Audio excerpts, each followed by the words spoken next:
미국 시민들이 한국 자동차 때문에 난리가 났습니다. 한국 잡으려고 관세를 올렸는데 도리어 미국인들을 때려잡고 있는데요. 이에 성난 미국인들 반응이 점점 거세지고 있습니다. 도대체 무슨 일인지 알아보겠습니다. 안녕하세요. 저는 마이클이라고 합니다. LA 웨스트사이드에서 현대차 딜러로 일하고 있어요. 아니, 일하고 있었다고 해야겠네요. 지금은 모든 게 달라졌거든요. 5년 전 이 일을 시작했을 때만 해도 현대차는 정말 잘 나가는 브랜드였습니다. 제네시스 라인이 출시되면서 고급차 시장에서도 인정받기 시작했고 소나타와 엘란트라는 여전히 중산층 고객들에게 인기가 높았어요. 저는 매월 꾸준히 15대에서 20대 정도를 판매했고 커미션과 보너스를 합치면 월 6,000달러 정도의 안정적인 수입을 올렸죠. 무엇보다 현대차를 파는 일이 즐거웠습니다. 품질 대비 가격이 합리적이고 AS 서비스도 훌륭했거든요. 고객들이 만족해하는 모습을 볼 때마다 뿌듯했어요. 특히 젊은 부부들이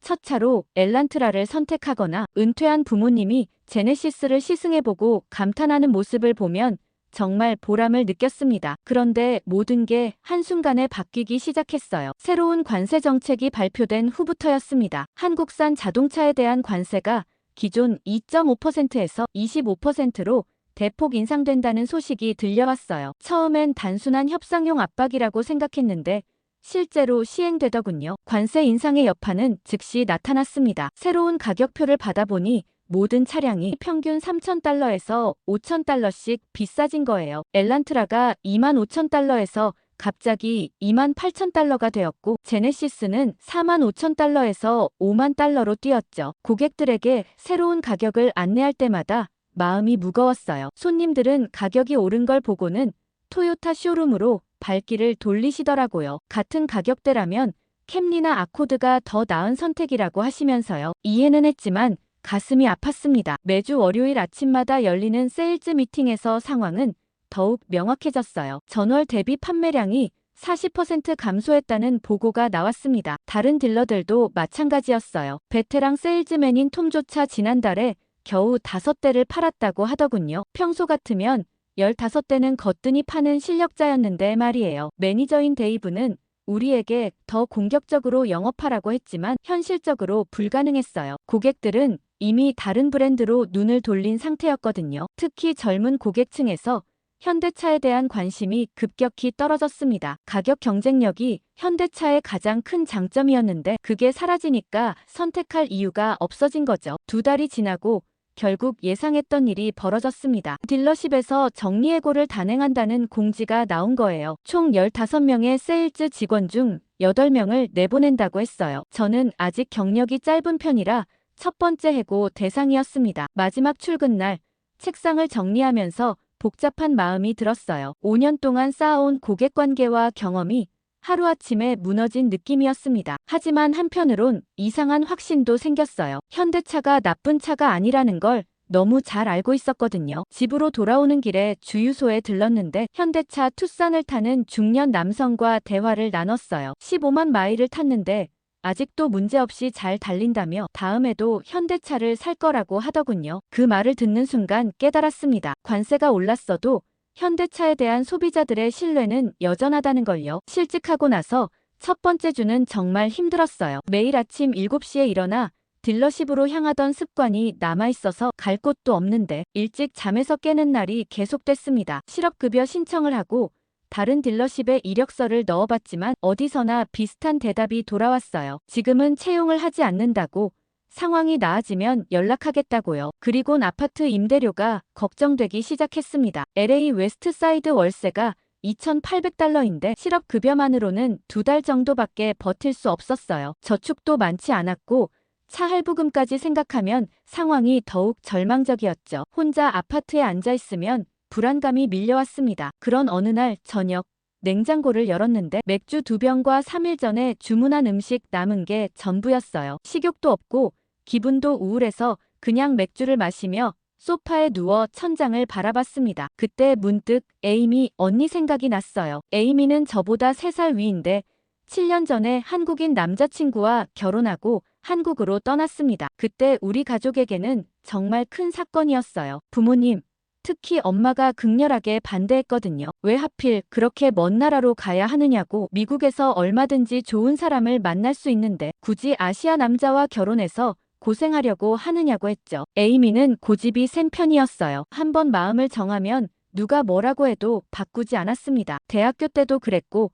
첫 직장을 선택할 때도 마찬가지였어요. 부모님의 반대를 뒤로하고 한국행을 강행했을 때도 그런 에이미다운 결정이었습니다. 솔직히 저는 그때 어느 쪽 편을 들어야 할지 몰랐어요. 에이미의 선택을 이해하고 싶었지만 동시에 부모님의 걱정도 이해가 됐거든요. 한국이라는 나라에 대해 잘 몰랐고 에이미가 거기서 어떻게 살아갈지 막막했습니다. 결국 저는 중간에서 애매한 입장을 취했고 그것이 에이미에게는 실망으로 다가갔나 봐요. 에이미가 떠난 후 가족 분위기는 완전히 바뀌었습니다. 엄마는 에이미 사진을 모두 치워버렸고 에이미 이야기가 나오면 화제를 돌리곤 했어요. 아빠는 직접적으로 말하지는 않았지만 서운한 기색이 역력했죠. 저는 그런 가족 분위기 속에서 에이미에게 연락하기가 점점 어려워졌습니다. 처음 몇 달은 가끔 문자를 주고받았어요. 한국 생활이 어떤지, 남편은 괜찮은지 물어보고 에이미도 제 근황을 궁금해했죠. 하지만 시간이 지날수록 연락이 뜸해졌습니다. 특별한 다툼이 있었던 건 아니에요. 그냥 자연스럽게 거리가 멀어진 거였습니다. 마지막으로 에이미와 제대로 된 대화를 나눈 게 언제였는지 계산해봤어요. 3년 전 크리스마스였던 것 같아요. 그때도 짧은 안부 인사 정도였죠. 잘 지내고 있어. 너도 건강해. 이런 식의 형식적인 메시지였습니다. 맥주를 한 모금 더 마시고 핸드폰을 들었어요. 에이미의 연락처가 여전히 저장되어 있었습니다. 7년 동안 한 번도 지우지 않았던 거죠. 번호 옆에 있는 작은 프로필 사진을 보니 갑자기 그리워졌어요. 웃고 있는 에이미의 모습이 예전 그대로였습니다. 손가락이 저절로 움직여서 메시지를 쓰기 시작했어요. 에이미 언니, 오랜만이야. 잘 지내고 있어? 간단한 문장이었지만 전송 버튼을 누르기까지 한참이 걸렸습니다. 지금 한국은 몇 시일까? 시차를 계산해보니 오후 2시 정도였어요. 전송 버튼을 누르고 나서 후회가 밀려왔어요. 갑자기 연락하면 에이미가 어떻게 생각할까? 7년 동안 거의 연락하지 않다가 제가 어려운 상황에 처했을 때만 연락하는 것처럼 보일까봐 걱정됐거든요. 그런데 놀랍게도 30분도 안 돼요. 답장이 왔습니다. 정말 오랜만이다. 나는 잘 지내고 있어. 너는 어때? 갑자기 연락해서 반갑기도 하고 걱정되기도 해. 에이미의 메시지를 보는 순간 눈시울이 뜨거워졌어요. 언니다운 따뜻한 말투였고 여전히 저를 걱정해주는 마음이 느껴졌습니다. 답장을 어떻게 해야 할지 고민하다가 일단은 간단하게 답했어요. 나도 잘 지내고 있어. 그냥 갑자기 언니가 보고 싶어졌어. 하지만 에이미는 제 말을 믿지 않는 것 같았어요. 곧바로 또 다른 메시지가 왔거든요. 무슨 일 있는 거 아니야? 평소 같으면 이렇게 갑자기 연락하지 않았을 텐데. 솔직하게 말해봐. 그 순간 모든 감정이 터져 나왔습니다. 현대차 딜러에서 일하다가 관세 문제로 해고됐다는 것, 지금 경제적으로 어려운 상황이라는 것, 앞으로 어떻게 해야 할지 막막하다는 것까지 모든 걸 털어놨어요. 오랫동안 혼자 품고 있던 불안과 걱정을 언니에게 쏟아낸 거였습니다. 에이미에게 모든 상황을 털어놓고 나서 한참 동안 답장이 없었어요. 혹시 제가 너무 무거운 얘기를 했나 싶어서 걱정됐는데 갑자기 전화가 울렸습니다. 에이미에게서 온 국제 전화였어요. 7년 만에 듣는 언니 목소리는 여전히 따뜻했지만 동시에 단호함이 느껴졌습니다. 에이미는 제 이야기를 끝까지 들어준 다음 잠시 쉬어가는 건 어떻겠냐고 물었어요. 한국에 와보라고 했습니다. 그냥 잠깐이라도 좋으니까 말이에요. 처음엔 그냥 위로의 말인 줄 알았어요. 지금 이 상황에서 어떻게 한국까지 갈 수 있겠어요? 항공료도 비싸고 무엇보다 지금은 취업 준비에 집중해야 할 때였거든요. 하지만 에이미는 진지했습니다. 미국에서의 어려운 상황을 잠시 떠나 머리를 식히고 오는 게 어떻겠냐고 새로운 관점에서 문제를 바라볼 수 있을 거라고 했어요. 그리고 무엇보다 7년 동안 만나지 못한 시간을 보상하고 싶다고 했습니다. 통화를 끝내고 난 후에도 에이미의 말이 계속 머릿속에 맴돌았어요. 정말 지금 한국에 갈 수 있을까? 실업 상태에서 여행이라니 너무 무책임한 일 같았습니다. 하지만 한편으론 정말 벗어나고 싶은 마음도 컸어요. LA의 답답한 현실에서 매일 반복되는 구직 활동과 불안감에서 잠시라도 벗어날 수 있다면요. 다음날 아침 새로운 딜러십에서 면접 연락이 왔어요. 도요타 딜러십이었는데 한국차 경험이 있다는 이유로 관심을 보인다고 했습니다. 면접을 보러 갔는데 매니저가 현대차에서 일했던 경험에 대해 자세히 물어보더라고요. 하지만 결국 답은 똑같았어요. 지금은 채용을 보류한다고, 시장 상황이 나아지면 다시 연락하겠다고 했습니다. 집으로 돌아와서 또다시 절망감에 빠져 있을 때 이메일 알림이 울렸어요. 에이미에게서 온 이메일이었는데 첨부 파일이 있었습니다. 열어보니 LA에서 인천공항까지의 비행기표였어요. 다음 주 화요일 출발. 2주 후 복귀하는 일정이었습니다. 처음엔 받아들이기 힘들었어요. 에이미가 정말 항공료를 결제해버린 거였거든요. 바로 전화를 걸었는데 에이미는 웃으면서 말했어요. 어차피 지금 미국에서도 답이 안 나오는 상황이라면 잠시 환경을 바꿔보는 것도 나쁘지 않다고요. 그리고 7년 동안 보고 싶었던 동생을 만날 기회라고 했습니다. 솔직히 마음이 흔들렸어요. 하지만 여전히 걱정이 많았습니다. 2주 동안 미국을 떠나 있으면 구직 활동이 중단되는 거잖아요. 그런데 에이미가 한 말이 마음에 와닿았어요. 지금처럼 막막한 상황에서는 때로는 완전히 다른 환경에서 생각을 정리하는 것이 더 도움이 될 수 있다고요. 그날 밤 정말 많은 고민을 했어요. 장단점을 종이에 적어보기도 하고 부모님에게 전화해서 조언을 구할까도 생각했지만 에이미 얘기가 나올까봐 망설여졌습니다. 결국 새벽 3시가 되어서야 결정을 내렸어요. 가기로 한 거죠. 다음 날 에이미에게 연락해서 비행기표를 고맙게 받겠다고 했어요. 에이미는 정말 기뻐하며 한국에서 보여주고 싶은 것들이 많다고 했습니다. 맛있는 음식, 아름다운 장소들, 그리고 자신이 7년 동안 살아온 삶의 모습들을요. 출국 준비를 하면서 신기한 기분이 들었어요. 여권을 꺼내보니 먼지가 쌓여 있더라고요. 마지막 해외여행이 언제였는지 기억도 잘 안 났습니다. 대학교 졸업 후에는 일에만 매달려 살았거든요. 여행 가방도 오랫동안 사용하지 않아서 냄새가 났어요. 짐을 싸면서 한국에 대해 인터넷으로 찾아봤습니다. 서울의 모습, 한국 음식, 문화 등등 생각보다 현대적이고 발전된 모습에 놀랐어요. 특히 대중교통 시스템이나 IT 인프라는 미국보다도 앞서 보였습니다. 그동안 한국에 대해 얼마나 무지했는지 깨달았죠. 출국 전날 밤 부모님에게 전화를 걸었어요. 잠시 여행을 간다고만 했는데 어디로 가느냐고 물으시더라고요. 한국이라고 하자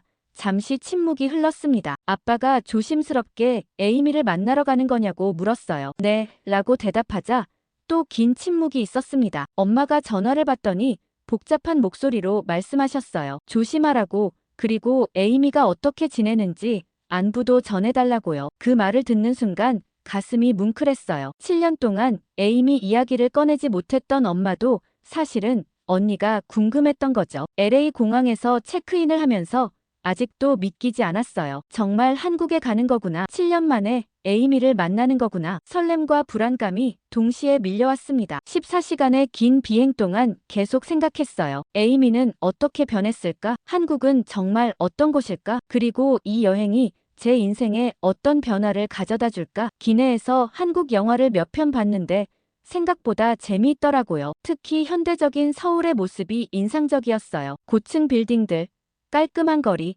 세련된 사람들. 제가 상상했던 것과는 완전히 달랐습니다. 그리고 인천공항에 도착했을 때는 새벽이었어요. 입국 심사를 받으면서 떨렸는데 생각보다 간단하고 친절했습니다. 짐을 찾아 도착 게이트로 나오는 순간 에이미가 보였어요. 7년이라는 시간이 흘렀지만 여전히 제가 기억하는 언니 모습 그대로였습니다. 에이미와 7년 만의 재회는 말로 표현할 수 없는 감정이었어요. 서로를 보자마자 뛰어가 안았는데 그 순간 그동안 쌓였던 서운함과 그리움이 한꺼번에 풀리는 느낌이었습니다. 에이미는 예전보다 더 성숙해 보였고 뭔가 자신감이 넘쳤어요. 한국 생활이 언니를 더 단단하게 만든 것 같았습니다. 공항에서 나와 첫 번째로 탄 교통수단이 공항철도였는데 정말 놀랐어요. LA의 지하철과는 차원이 달랐거든요. 깨끗하고 조용하고 시간도 정확했습니다. 무엇보다 안전하다는 느낌이 들었어요. 에이미는 웃으며 이건 시작에 불과하다고 말했습니다. 서울역에 도착해서 지하철로 갈아탔는데 또 한 번 감탄했어요. 노선도를 보니 정말 복잡했지만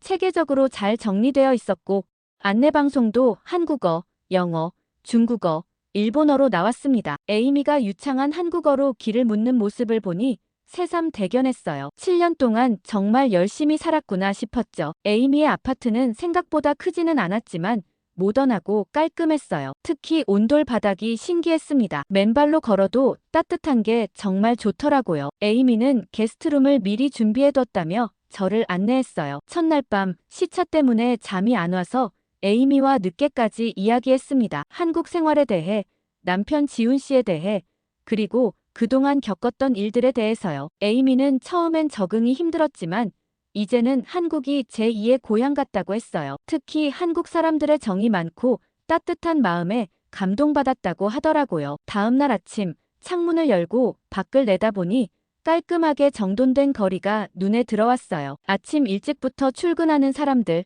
학교에 가는 학생들, 그리고 상점을 여는 상인들까지 모든 게 질서정연하고 활기차 보였습니다. LA에서는 느낄 수 없었던 안정감이 있었어요. 에이미가 준비한 한국식 아침 식사는 정말 인상적이었습니다. 밥과 된장국, 김치, 계란말이, 그리고 여러 가지 반찬들. 처음 보는 음식들이 많았지만 의외로 입에 잘 맞았어요. 특히 김치는 생각보다 맛있었습니다. 에이미는 웃으며 이제 시작이라고, 앞으로 더 맛있는 한국 음식들을 소개해주겠다고 했어요. 첫 번째 외출은 근처 동네 구경이었어요. 에이미와 함께 걸으면서 한국의 일상을 체험했습니다. 작은 상점들이 줄지어 있는 골목, 24시간 편의점, 그리고 곳곳에 있는 카페들. 모든 게 LA와는 달랐어요. 더 밀집되어 있고, 더 효율적이고, 무엇보다 더 안전해 보였습니다. 그리곤 한 카페에 들어갔는데 정말 놀라운 광경을 목격했어요. 어떤 여성이 자리에 노트북과 핸드폰, 지갑을 두고 화장실에 간 거예요. LA였다면 상상도 할 수 없는 일이었죠. 에이미에게 물어보니 웃으면서 대답했어요. 한국에서는 이게 일상이라고,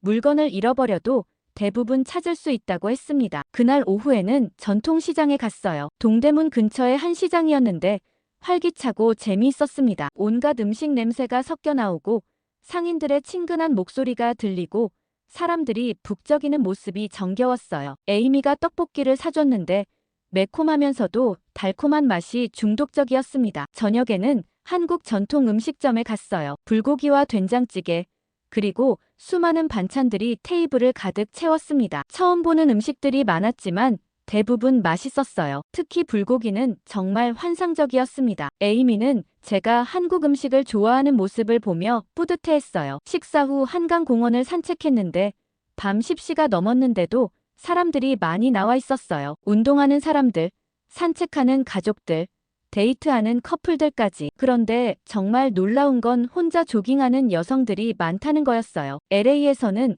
밤에 혼자 운동한다는 건 상상할 수 없는 일이었거든요. 에이미에게 물어보니 한국은 세계에서 가장 안전한 나라 중 하나라고 했어요. 특히 여성들이 밤늦게도 안전하게 다닐 수 있다고 하더라고요. 실제로 주변을 둘러보니 CCTV도 많이 설치되어 있고 조명도 밝았습니다. 무엇보다 사람들의 표정이 여유롭고 평온해 보였어요. 셋째 날에는 대중교통을 이용해서 서울 시내를 돌아다녔어요. 지하철, 버스, 택시까지 모든 교통수단이 효율적이고 편리했습니다. 특히 교통카드 하나로 모든 교통수단을 이용할 수 있다는 게 신기했어요. 에이미는 이런 시스템 덕분에 차가 없어도 불편함이 없다고 했습니다. 명동에 갔을 때는 정말 압도당했어요. 쇼핑몰과 브랜드 매장들이 즐비하고 전 세계에서 온 관광객들로 북적였습니다. 한국 화장품 매장들이 특히 인기가 많더라고요. 에이미는 한국 뷰티 산업이 전 세계적으로 인정받고 있다고 자랑스럽게 말했어요. 일주일이 지나면서 점점 한국 생활에 익숙해졌어요. 한국어는 여전히 어려웠지만 기본적인 인사말 정도는 할 수 있게 됐습니다. 그리고 무엇보다 마음이 편해졌어요. LA에서 느꼈던 불안감과 스트레스가 많이 사라진 거죠. 한국에서 일주일을 지내고 나니 시차 적응도 거의 끝났고 마음도 많이 편해졌어요. 그런데 어느 날 저녁 에이미와 한강공원을 산책하다가 예상치 못한 대화가 시작됐습니다. 에이미가 갑자기 7년 전 이야기를 꺼낸 거예요. 벤치에 앉아 한강을 바라보면서 에이미가 물었어요. 자신이 한국으로 떠나기로 결정했을 때 가족들의 반응, 특히 엄마의 격렬한 반대에 대해서 어떻게 생각했는지 말이죠. 솔직히 그 질문을 예상하지 못했어요. 지금까지 우리는 그 시절 얘기를 조심스럽게 피해왔거든요. 에이미는 천천히 말을 이어갔어요. 한국으로 떠나겠다고 했을 때 엄마가 보여준 반응이 정말 충격적이었다고 했습니다. 지훈 씨를 한 번도 제대로 만나보지도 않고 무조건 반대하셨고 심지어 아시아 남자와 결혼하면 가족에서 쫓아낼 것이라는 말까지 하셨다고 했어요. 그때 저는 어떤 생각이었는지 궁금하다고 하더라고요. 정직하게 말하자면 저는 그때 정말 혼란스러웠어요. 에이미의 결정을 이해하고 싶었지만 동시에 엄마의 걱정도 이해가 됐거든요. 한국이라는 나라에 대해 잘 몰랐고 에이미가 그렇게 먼 곳에서 어떻게 살아갈지 막막했습니다. 더 솔직히 말하면 저도 모르게 편견을 가지고 있었던 것 같아요. 엄마는 제게 한국에 대한 부정적인 뉴스들을 보여주며 에이미가 얼마나 위험한 결정을 하는지 강조했어요. 북한과의 긴장 관계, 사회적 갈등, 외국인에 대한 차별 이야기들까지 그런 정보들을 접하다 보니 저도 점점 걱정이 커졌습니다. 정말 에이미가 그런 곳에서 행복할 수 있을까 의문이 들었거든요. 에이미는 제 말을 조용히 듣고 있다가 슬픈 표정을 지었어요. 그때 가장 서운했던 건 저조차 아무 말도 해주지 않았다는 거라고 했습니다. 엄마가 어떻게 생각하든 자신의 선택에 대해 한마디라도 응원해주길 바랐는데 저는 그냥 침묵했다고요. 그 침묵이 마치 반대의 의미로 느껴졌다고 했어요. 그 말을 듣는 순간 가슴이 아팠어요. 에이미 말이 맞았거든요. 저는 정말 아무 말도 하지 않았어요. 가족이 갈라지는 상황에서 어떻게 해야 할지 몰라서 그냥 방관했던 거죠. 용기가 없었던 겁니다. 에이미 편을 들면 엄마가 화낼까봐, 엄마 편을 들면 에이미가 서운해할까봐 그냥 아무것도 하지 않았어요. 에이미가 떠난 후 집안 분위기는 정말 최악이었어요. 엄마는 에이미의 모든 사진을 치워버렸고 에이미 이야기만 나와도 화제를 돌리곤 했습니다. 아빠도 직접 말하지는 않았지만 실망한 기색이 역력했어요. 저는 그런 분위기 속에서 에이미에게 연락하기가 점점 어려워졌습니다. 솔직하게 털어놨어요. 그때 저는 정말 겁쟁이였다고 에이미를 지지해줘야 했는데 그러지 못해서 미안하다고 말했습니다. 그리고 지금 한국에 와서 보니 그동안 얼마나 많은 편견을 가지고 있었는지 깨달았다고요. 한국은 엄마가 보여준 그런 곳이 전혀 아니었거든요. 에이미는 제 손을 잡으며 괜찮다고 말했어요. 지나간 일을 후회해봐야 달라지는 건 없다고 지금이라도 우리가 다시 만났으니 그걸로 충분하다고 했습니다. 하지만 저는 고개를 저었어요. 정말 미안했거든요. 더 용기 있게 행동했어야 했는데 에이미의 선택을 응원해줬어야 했는데 그러지 못했던 거죠. 에이미는 웃으며 지금의 제 모습이 자랑스럽다고 했어요. 어려운 상황에서도 용기 내어 한국까지 왔으니까요. 그리고 막상 와보니 한국이 어떤 곳인지 직접 볼 수 있게 되었다고 그것만으로도 큰 변화라고 말했습니다. 그때 깨달았어요. 에이미가 저를 한국으로 초대한 이유가 단순히 힘든 상황에서 도움을 주려는 것만이 아니었다는 걸요. 7년 동안 쌓인 오해와 서운함을 풀고 싶었던 거였습니다. 그리고 저에게 한국의 진짜 모습을 보여주고 싶었던 거예요. 에이미는 계속 말했어요. 처음 한국에 왔을 때 정말 힘들었다고, 언어도 안 통하고 문화도 달라서 적응하기 어려웠다고 했습니다. 하지만 지훈 씨와 그의 가족들이 따뜻하게 받아줬고 한국 사람들의 정을 느끼면서 점점 이곳이 좋아졌다고 하더라고요. 무엇보다 자신의 선택이 옳았다는 확신이 들었다고 했어요. 우리는 그날 밤 정말 오랫동안 이야기했어요. 7년 동안 하지 못했던 모든 대화를 나눈 것 같았습니다. 에이미의 한국 생활, 지훈 씨와의 만남, 결혼 준비 과정, 그리고 가족과 연락이 끊겼을 때의 마음까지요. 저도 그동안 에이미가 보고 싶었던 마음, 연락하고 싶었지만 용기가 없었던 마음을 모두 털어놨어요. 무엇보다 중요한 건 서로를 이해하게 됐다는 거였어요. 에이미는 제가 그때 어려운 입장에 있었다는 걸 이해해줬고 저는 에이미의 용기와 결단력을 진심으로 존경하게 됐습니다. 그리고 한국이라는 나라에 대한 제 편견도 완전히 사라졌어요. 집으로 돌아와서 따뜻한 차를 마시며 옛날 사진들을 함께 봤어요. 에이미는 그 사진들을 7년 동안 모두 간직하고 있었다고 했습니다. 대학 시절 우리의 모습, 가족 여행 사진들, 제가 첫 직장을 구했을 때 축하해주던 에이미의 모습까지 그 시간들이 갑자기 너무 소중하게 느껴졌어요. 그날 밤 잠들기 전 오랫동안 품었던 죄책감이 조금씩 사라지는 걸 느꼈어요. 물론 과거를 바꿀 수는 없지만 적어도 지금이라도 에이미와 진솔한 대화를 나눌 수 있어서 다행이라는 생각이 들었습니다. 그리고 무엇보다 에이미의 선택이 정말 옳았다는 걸 확신하게 됐어요. 에이미와 과거 이야기로 마음의 짐을 덜어낸 후 며칠 동안은 정말 가벼운 마음으로 서울 곳곳을 돌아다녔어요. 그런데 명동과 홍대, 강남 일대를 구경하면서 정말 신기한 광경을 목격하게 됐습니다. 외국인 관광객들이 한국 제품을 정말 많이 사고 있더라고요. 처음에는 그냥 관광 기념품 정도로 생각했어요. 하지만 자세히 보니 그게 아니었습니다. 명동의 한 화장품 매장에서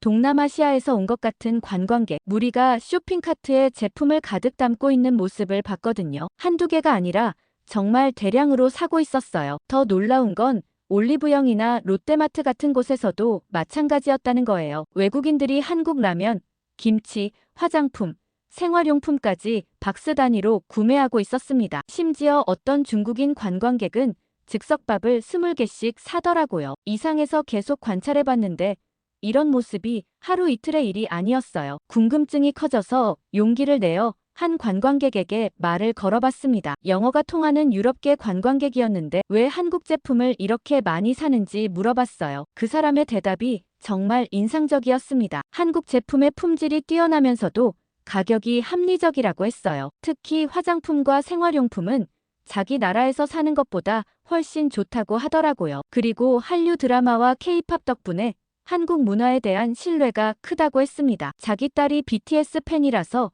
한국 제품이면 뭐든지 좋아한다고 웃으며 말하더라고요. 그 말을 듣는 순간 뭔가 번뜩 떠오르는 게 있었어요. 이건 단순한 관광 쇼핑이 아니라 진짜 수요가 있는 거구나 싶었죠. 다음 날에는 동대문 시장에 갔는데 거기서도 비슷한 광경을 봤어요. 일본인 관광객들이 한국 전통차와 건강식품을 대량으로 구매하고 있었습니다. 통역 앱을 써가며 상인과 대화하는 모습이 정말 진지해 보였어요. 호기심에 그들에게도 말을 걸어봤는데 일본에서는 구할 수 없는 특별한 제품들이라고 하더군요. 특히 한국 전통차나 홍삼 제품에 대한 관심이 정말 높았어요. 한 일본인 여성은 어머니가 한국 드라마를 보고 난 후 한국 건강식품에 관심을 갖게 됐다고 했습니다. 그래서 한국에 올 때마다 이런 제품들을 사간다고 하더라고요. 심지어 일본 친구들에게도 나눠준다고 했어요. 이런 모습들을 보면서 점점 확신이 들었어요. 한국 제품에 대한 해외 수요가 생각보다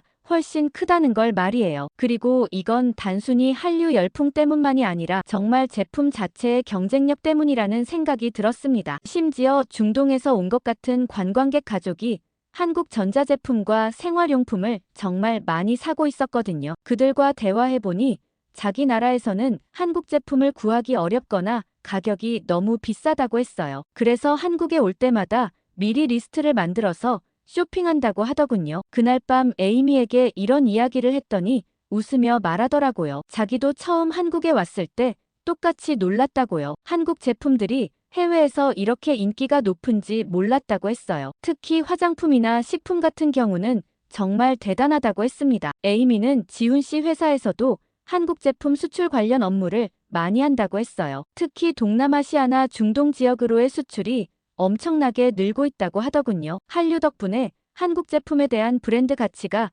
정말 높아졌다고 했습니다. 그 이야기를 들으면서 문득 생각이 났어요. 미국에서도 한국 제품에 대한 관심이 높았거든요. 특히 제가 현대차 딜러로 일할 때도 고객들이 한국 브랜드에 대해 긍정적으로 이야기하는 경우가 많았어요. 품질은 좋은데 가격이 합리적이라고요. 그때까지만 해도 막연한 생각이었는데 여기서 직접 보니까 확신이 들기 시작했어요. 한국 제품을 해외로 수출하는 사업이 정말 가능성이 있겠다는 생각이 든 거죠. 특히 미국 시장에서는 아직 한국 제품들이 많이 알려지지 않은 것들이 많으니까 틈새 시장이 있을 것 같았어요. 다음 날부터는 좀 더 체계적으로 관찰해 보기로 했습니다. 어떤 제품들이 인기가 많은지, 어떤 가격대인지, 주로 어느 나라 사람들이 사는지 말이에요. 에이미도 흥미를 보이며 함께 시장 조사를 해보자고 했어요. 그렇게 며칠 동안 여러 쇼핑 지역을 돌아다니면서 패턴을 파악해봤어요. 화장품과 건강식품,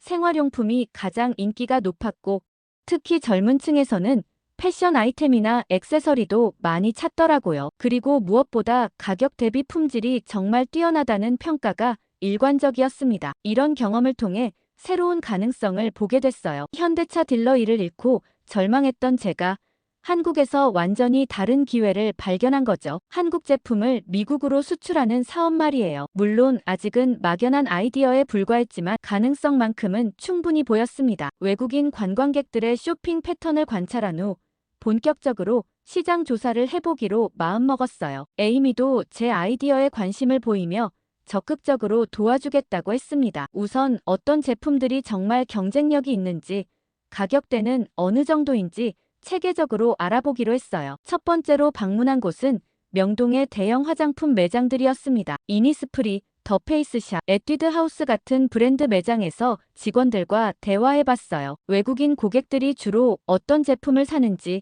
인기 아이템이 뭔지 물어봤죠. 한 매장 직원은 친절하게 설명해줬는데 특히 마스크팩과 에센스, 클렌징 제품이 인기가 높다고 했어요. 놀라운 건 가격이었어요. 품질 대비 정말 저렴했거든요. 미국에서 비슷한 품질의 제품을 사려면 최소 3배는 비쌀 것 같았습니다. 그리고 포장도 예쁘고 사용법도 간단해서 외국인들이 좋아할 만하다는 생각이 들었어요. 특히 천연 성분을 강조한 제품들은 미국에서도 충분히 어필할 수 있을 것 같았습니다. 두 번째로는 건강식품 전문점들을 돌아봤어요. 홍삼, 인삼차, 각종 전통차들이 정말 다양하더라고요. 한 매장에서 만난 중년 여성 고객과 이야기해볼 기회가 있었는데 자신은 독일에서 왔다고 하면서 한국 건강식품의 효과에 대해 극찬했어요. 특히 홍삼 제품은 자기 나라에서 구할 수 없는 품질이라고 하더군요. 그분과 대화하면서 흥미로운 사실을 알게 됐어요. 유럽에서는 천연 건강식품에 대한 관심이 정말 높은데 한국 제품들이 그런 니즈를 잘 충족시킨다는 거였어요. 가격도 합리적이고 효과도 좋다고 했습니다. 심지어 주변 친구들에게도 추천한다고 하더라고요. 세 번째로는 식품 관련 매장들을 조사했어요. 이마트나 롯데마트 같은 대형마트에서 외국인들이 어떤 한국 식품을 사는지 관찰해봤습니다. 라면, 김치, 고추장, 참기름 같은 기본적인 것들부터 즉석밥, 김스낵, 한국 과자까지 정말 다양했어요. 특히 신기했던 건 한국 라면에 대한 인기였어요. 신라면, 불닭볶음면 같은 제품들을 박스째로 사가는 외국인들을 여러 명 봤거든요. 한 미국인 관광객에게 물어보니 자기 나라에서도 한국 라면이 인기가 높은데 한국에서 사면 종류도 많고 가격도 저렴하다고 했어요. 이런 식으로 일주일 정도 집중적으로 시장 조사를 하면서 몇 가지 패턴을 발견했어요. 첫째, 한국 제품에 대한 신뢰도가 정말 높다는 것. 둘째, 가격 대비 품질이 뛰어나다는 평가가 일관적이라는 것. 셋째, 한류 문화의 영향으로 한국 제품 자체에 대한 호감도가 높다는 것이었어요. 더 구체적으로 알아보기 위해 온라인 조사도 해봤습니다. 한국 제품을 해외로 수출하는 업체들의 웹사이트를 찾아보고 어떤 제품들이 주로 수출되는지 알아봤어요. 놀랍게도 정말 다양한 제품들이 전 세계로 수출되고 있더라고요. 에이미의 도움으로 한국무역협회 자료도 찾아봤는데 한국 제품 수출이 매년 증가하고 있다는 통계를 확인할 수 있었어요. 특히 미국으로의 수출도 꾸준히 늘고 있었습니다. 이런 데이터를 보니 제 아이디어가 그렇게 허황된 것은 아니라는 확신이 들었어요. 그런데 조사를 하면서 한 가지 문제점도 발견했습니다. 좋은 제품들이 많은데 해외 마케팅이나 유통 부분에서는 아직 부족한 점이 많다는 거였어요. 특히 현지 소비자들의 취향이나 문화를 제대로 반영하지 못하는 경우가 많았습니다. 예를 들어 제품 설명이 한국어로만 되어 있거나 현지 소비자들이 이해하기 어려운 마케팅 방식을 사용하는 경우가 있었어요. 이런 부분에서 현지 사정을 잘 아는 사람이 중간 역할을 한다면 더 큰 시장을 만들 수 있겠다는 생각이 들었습니다. 또 하나 흥미로웠던 건 가격 정책이었어요. 같은 제품이라도 한국에서 사는 것과 해외에서 사는 것의 가격 차이가 상당했어요. 중간 유통 단계가 많아서 그런 것 같았는데 이 부분을 효율화한다면 경쟁력을 더 높일 수 있을 것 같았습니다. 마지막으로는 실제 구매 고객들과 더 깊이 있는 인터뷰를 해봤어요. 에이미가 통역을 도와줘서 한국어를 못하는 외국인들과도 대화할 수 있었거든요. 대부분 한국 제품에 대해 긍정적이었지만 몇 가지 아쉬운 점도 있다고 했어요. 주요 불만 사항은 제품 정보 부족, 사용법 설명 부족, 그리고 현지에서 구매할 수 있는 경로가 제한적이라는 것이었어요. 반대로 말하면 이런 부분들을 잘 해결한다면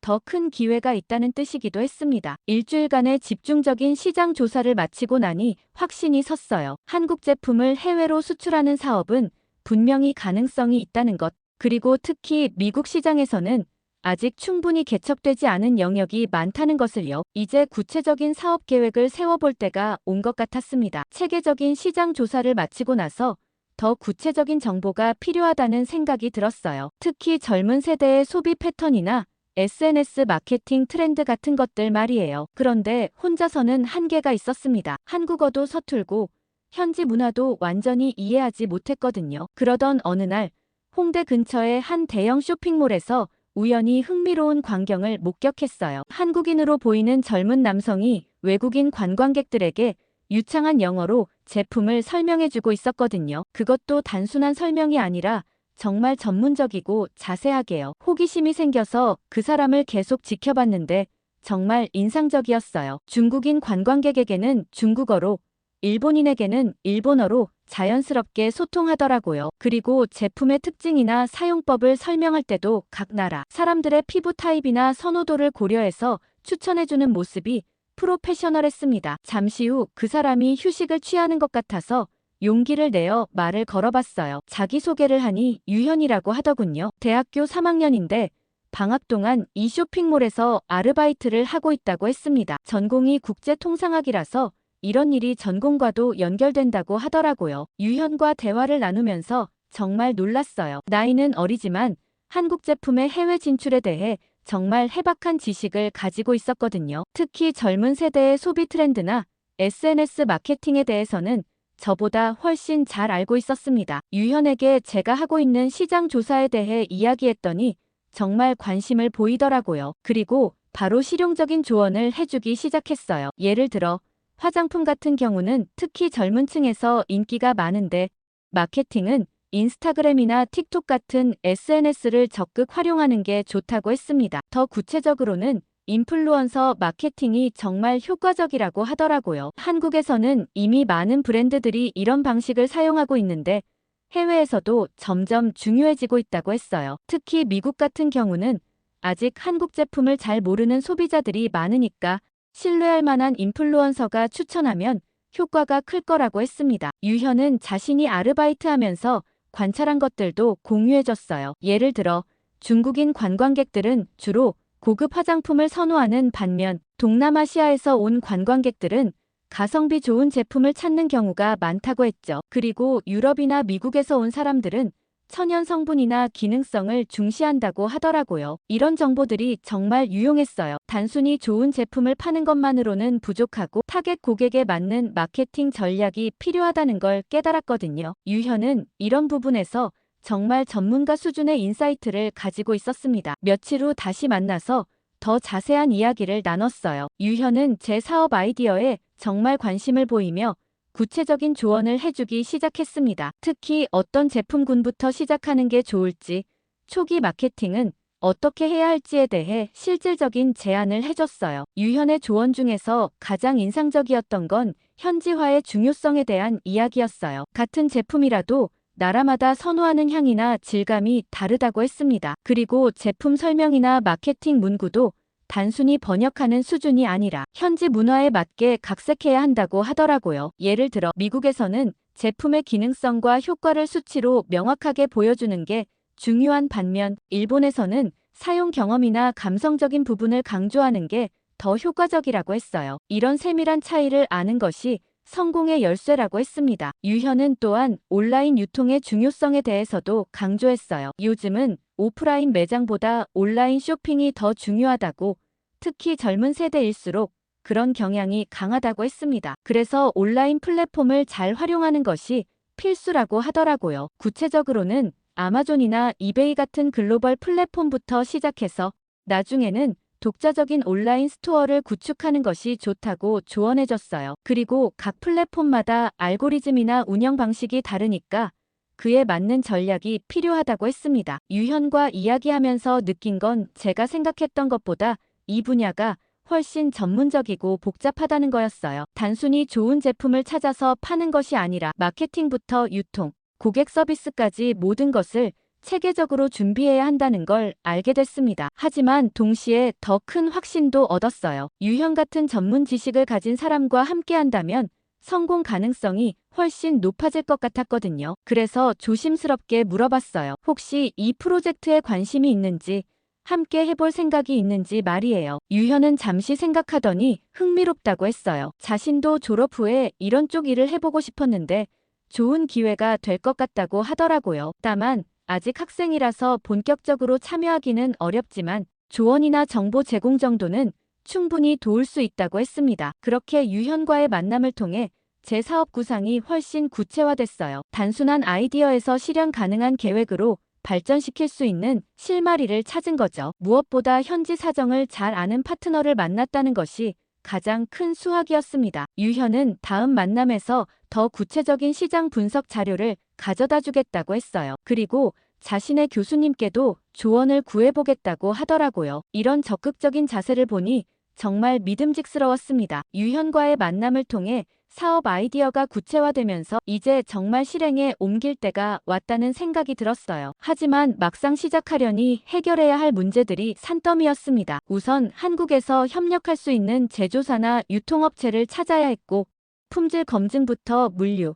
관세 문제까지 하나하나 짚고 넘어가야 했어요. 유현이 정말 큰 도움이 됐습니다. 국제통상학 전공답게 수출입 절차에 대해 기본 지식이 있었거든요. 우선 어떤 제품군부터 시작할지 정하자고 제안했어요. 시장 조사 결과를 바탕으로 화장품, 건강식품, 식품 세 카테고리로 좁혔습니다. 이 중에서도 특히 화장품이 가장 유망해 보였어요. 첫 번째 단계로 화장품 제조업체들을 직접 방문해 보기로 했습니다. 유현이 인터넷으로 찾아본 중소 화장품 회사 몇 곳에 연락을 취해봤는데 의외로 반응이 좋았어요. 해외 진출에 관심은 있지만 노하우가 부족해서 고민이었다고 하더라고요. 첫 번째로 방문한 곳은 경기도에 있는 중소 화장품 회사였어요. 천연 성분을 주로 사용하는 브랜드였는데 제품 품질은 정말 뛰어났습니다. 특히 한국 전통 재료인 인삼, 녹차, 쌀 등을 활용한 제품들이 인상적이었어요. 미국 소비자들이 좋아할 만한 스토리가 있는 제품들이었죠. 그 회사 대표와 미팅을 하면서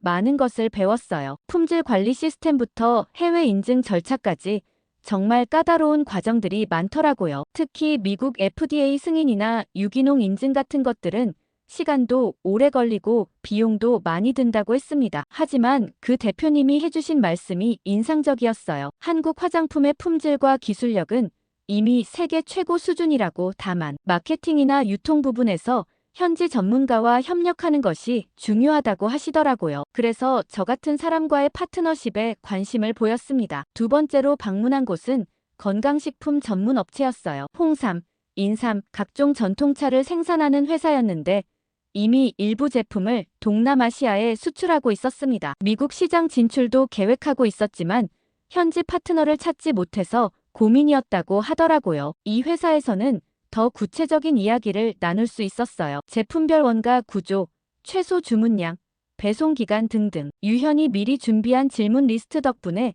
효율적으로 정보를 얻을 수 있었습니다. 특히 관세 문제에 대해서도 자세히 알아봤는데 생각보다 복잡하더라고요. 놀라운 건 한국 정부의 수출 지원 정책이었어요. 중소기업의 해외 진출을 돕기 위한 다양한 프로그램이 있었거든요. 수출 보험, 마케팅 지원, 전시회 참가 지원까지. 유현이 이런 정보들을 꼼꼼히 정리해줘서 정말 도움이 됐어요. 각 업체를 방문하면서 공통적으로 느낀 건 한국 제품의 품질과 기술력은 정말 뛰어나다는 거였어요. 문제는 해외 마케팅과 유통이었습니다. 대부분의 중소기업들이 좋은 제품을 만들지만 해외 진출 노하우가 부족한 상태였어요. 유현과 함께 이런 업체들의 니즈를 정리해봤습니다. 첫째, 현지 시장 정보 부족. 둘째, 현지 유통망 확보의 어려움. 셋째, 현지 마케팅 전문가 부족. 넷째, 초기 투자 비용 부담. 이런 문제들을 해결해주는 것이 저희의 역할이 될 수 있겠다는 생각이 들었어요. 물류 부분도 중요한 이슈였습니다. 한국에서 미국까지의 배송비, 통관 절차, 창고 보관 등등. 유현이 물류 전문 업체 몇 곳에도 문의해봤는데 초기에는 비용이 많이 들지만 물량이 늘어나면 단가를 낮출 수 있다고 하더라고요. 가장 까다로운 부분은 역시 관세 문제였어요. 미국의 관세 정책이 자주 바뀌고 제품별로도 세율이 다르다고 했습니다. 다행히 한국 제품 중 일부는 FTA 혜택을 받을 수 있어서 관세 부담을 줄일 수 있다는 걸 알았어요. 품질 검증도 중요한 과정이었습니다. 미국으로 수출하려면 FDA 기준을 만족해야 하는데 이미 대부분의 한국 업체들이 국제 기준에 맞춰 생산하고 있어서 큰 문제는 없을 것 같았어요. 다만 라벨링이나 성분 표시 같은 부분에서 현지 규정에 맞게 조정이 필요했습니다. 이런 과정을 거치면서 사업 모델이 점점 구체화됐어요. 저희가 중간 역할을 하면서 한국의 우수한 제품들을 미국 소비자들에게 소개하는 거였죠. 단순한 수입업이 아니라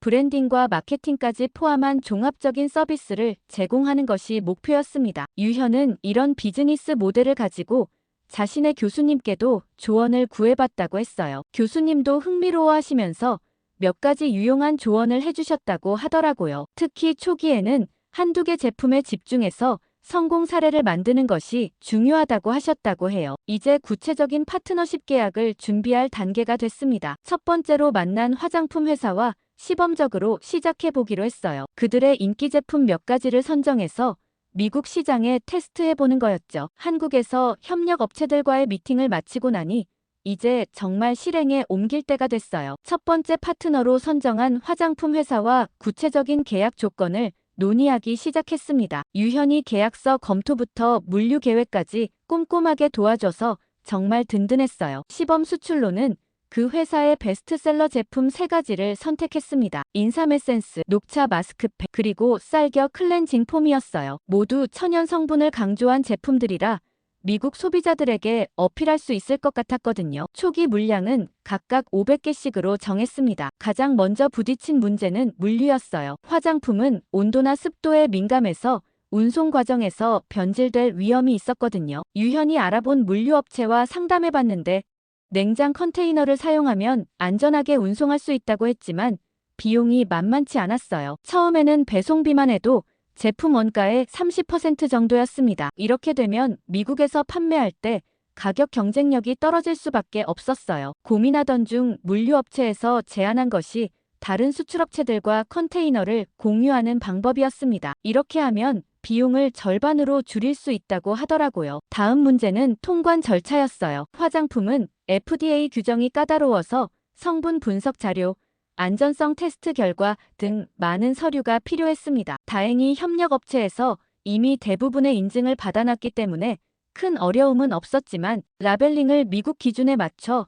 다시 해야 했어요. 유현이 이 부분에서 정말 큰 도움을 줬습니다. 영어 라벨 번역부터 디자인 수정까지 모든 걸 꼼꼼하게 챙겨줬거든요. 특히 성분 표시나 사용법 설명을 미국 소비자들이 이해하기 쉽게 바꾸는 작업이 중요했어요. 2주 후 드디어 첫 번째 컨테이너가 LA 항구에 도착했습니다. 정말 떨리는 마음으로 통관 절차를 기다렸는데 다행히 별 문제 없이 통과됐어요. 창고에서 제품들을 직접 확인해봤는데 포장 상태도 좋고 품질에도 문제가 없었습니다. 이제 본격적인 판매에 들어갔어요. 우선 온라인부터 시작하기로 했습니다. 아마존의 셀러로 등록하고 제품 페이지를 만들었는데 유현이 제품 설명과 키워드 최적화를 정말 잘해줬어요. 한국 제품의 특장점을 미국 소비자들이 이해하기 쉽게 설명하는 게 핵심이었거든요. 처음 일주일은 정말 조용했어요. 하루에 한두 개씩 팔리는 정도였는데 솔직히 걱정이 됐습니다. 하지만 유현이 조급해하지 말라고 온라인에서는 리뷰가 쌓이고 알고리즘이 작동하기까지 시간이 걸린다고 설명해줬어요. 전환점은 첫 번째 리뷰였어요. 인삼 에센스를 구매한 고객이 정말 긍정적인 리뷰를 남겨준 거였거든요. 피부가 눈에 띄게 좋아졌다고 한국 화장품의 품질에 놀랐다고 했어요. 그 리뷰 이후로 조회수와 판매량이 눈에 띄게 늘기 시작했습니다. 한 달 후에는 하루 평균 15개씩 팔리게 됐어요. 특히 마스크팩이 인기가 좋았는데 한 고객이 SNS에 사용 후기를 올린 것이 입소문을 타면서 주문이 폭주했습니다. 갑자기 재고가 부족해져서 급하게 추가 물량을 주문해야 했어요. 이런 성과를 보고 더 큰 유통업체들과 접촉해보기로 했습니다. LA 지역의 중형 화장품 매장 체인의 제품을 소개했는데 바이어가 관심을 보이더라고요. 직접 샘플을 써보더니 품질에 만족한다며 테스트 판매를 제안했습니다. 그 매장에서의 첫 미팅은 정말 긴장됐어요. 유현이 함께 가서 통역과 기술적인 설명을 도와줬는데 바이어들이 정말 꼼꼼하게 질문하더라고요. 제품의 차별점이 뭔지, 타겟 고객층은 누구인지, 마케팅 계획은 어떻게 되는지 등등. 다행히 준비를 철저히 해간 덕분에 좋은 반응을 얻었어요. 특히 한국 화장품 시장의 성장성과 K-뷰티 트렌드에 대한 설명이 효과적이었습니다. 바이어도 한류 열풍으로 한국 제품에 대한 관심이 높아지고 있다는 걸 체감하고 있었거든요. 2주 후 그 매장 체인에서 연락이 왔어요. 테스트 판매 결과가 예상보다 좋다며 정식 입점을 제안한 거였습니다. 9월 500개씩 3개월 계약이었는데 저희에게는 정말 큰 의미가 있는 첫 오프라인 계약이었어요. 계약서를 검토하는 과정에서 유현의 전문성이 빛났습니다. 계약 조건부터 지불 방식, 반품 정책까지 꼼꼼히 따져봤거든요. 특히 독점 공급 조건이나 가격 정책 같은 부분에서 저희에게 유리하게 협상해줬어요. 첫 정식 계약을 성사시키고 나니 정말 뿌듯했어요. 몇 달 전만 해도 막연한 아이디어에 불과했던 것이 실제 비즈니스로 발전한 거였거든요. 하지만 동시에 책임감도 느꼈습니다. 이제 시작일 뿐이고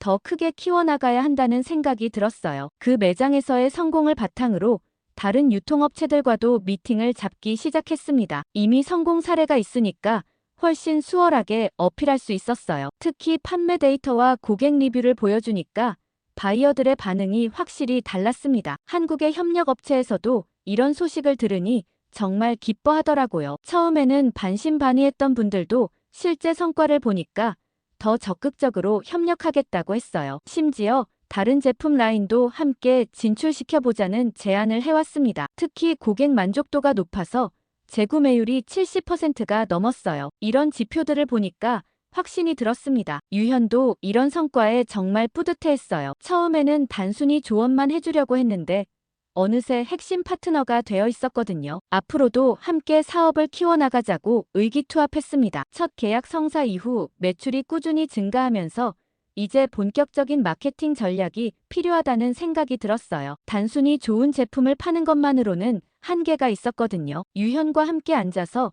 체계적인 마케팅 계획을 세우기 시작했습니다. 우선 타겟 고객층을 명확히 정의했어요. 시장 조사 결과와 실제 판매 데이터를 분석해보니 여성, 특히 천연 화장품에 관심이 많은 층에서 반응이 좋았습니다. 이들은 가격보다는 품질과 성분을 중시하고 SNS를 통해 정보를 얻는 경향이 강했어요. 유현이 제안한 첫 번째 전략은 SNS 마케팅 강화였습니다. 인스타그램과 틱톡을 중심으로 브랜드 계정을 만들고 꾸준히 콘텐츠를 올리자는 거였어요. 단순한 제품 홍보가 아니라 한국의 뷰티 문화나 스킨케어 루틴을 소개하는 교육성 콘텐츠를 만들자고 했습니다. 정말 좋은 아이디어였어요. 미국 소비자들에게는 K-뷰티 자체가 신선하고 흥미로운 주제였거든요. 유현이 한국어와 영어로 스크립트를 준비하고 저는 영어 발음이나 현지 뉘앙스를 다듬는 역할을 했어요. 처음에는 어색했지만 점점 자연스러워졌습니다. 특히 효과적이었던 건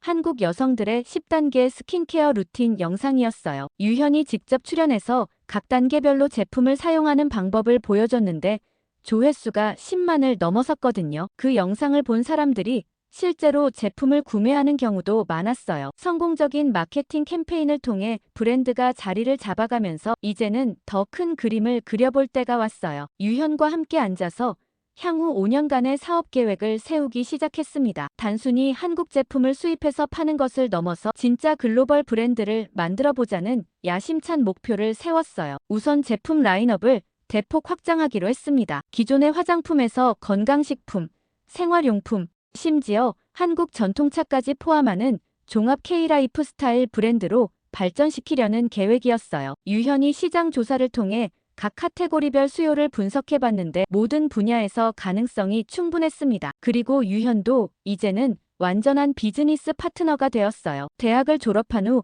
정식으로 회사에 합류해서 마케팅 디렉터 역할을 맡았습니다. 처음 만났을 때는 아르바이트생이었는데 이제는 저보다도 이 분야에 대해 더 잘 아는 전문가가 되어 있었어요. 특히 유현의 글로벌 마인드가 사업 확장에 큰 도움이 됐습니다. 미국 시장에서의 성공을 바탕으로 캐나다, 호주, 유럽까지 진출을 계획하고 있었거든요. 각 지역별로 시장 특성이 다르기 때문에 현지화 전략도 각각 다르게 수립해야 했는데 유현이 이런 복잡한 업무들을 체계적으로 관리해줬어요. 하지만 무엇보다 의미 있었던 건 한국 제품과 문화에 대한 인식 변화에 기여했다는 거예요. 저희 고객들 중에 한국어를 배우기 시작한 사람들도 있고 한국 여행을 계획하는 사람들도 많아졌어요. 단순히 제품을 파는 것을 넘어서 문화 교류의 다리 역할을 하고 있다는 자부심이 생겼습니다. 특히 기억에 남는 건 한 고객의 편지였어요. 40대 미국 여성이었는데 저희 제품을 사용하면서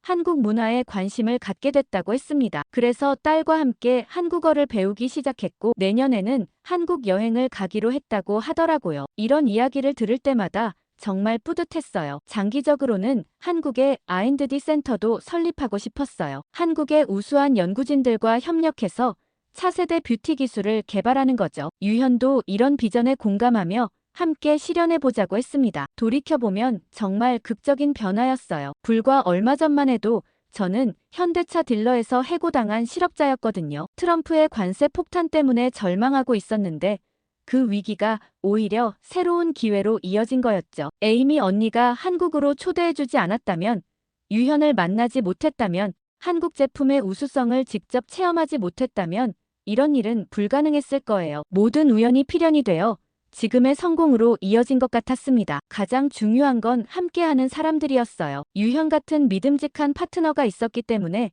어려운 순간들을 극복할 수 있었거든요. 혼자서는 절대 해낼 수 없었을 일들이었습니다. 앞으로도 많은 도전이 기다리고 있을 거예요. 시장 경쟁은 더 치열해질 것이고 새로운 규제나 정책 변화도 있을 수 있죠. 하지만 저희에게는 확신이 있어요. 한국 제품의 품질과 한류 문화의 힘, 그리고 저희의 팀워크가 있다면 어떤 어려움도 극복할 수 있다고 말이에요. 한국 제품과 문화의 힘으로 새로운 미래를 만들어가겠다는 굳은 결심을 다지며 유현과 함께 더 큰 꿈을 향해 나아가고 있어요. 미국이 아무리 밀어붙여도 한국의 위대함은 어쩔 수 없나 봅니다. 주인공에게 응원의 댓글 많이 달아주시고 끝까지 시청해주셔서 감사합니다.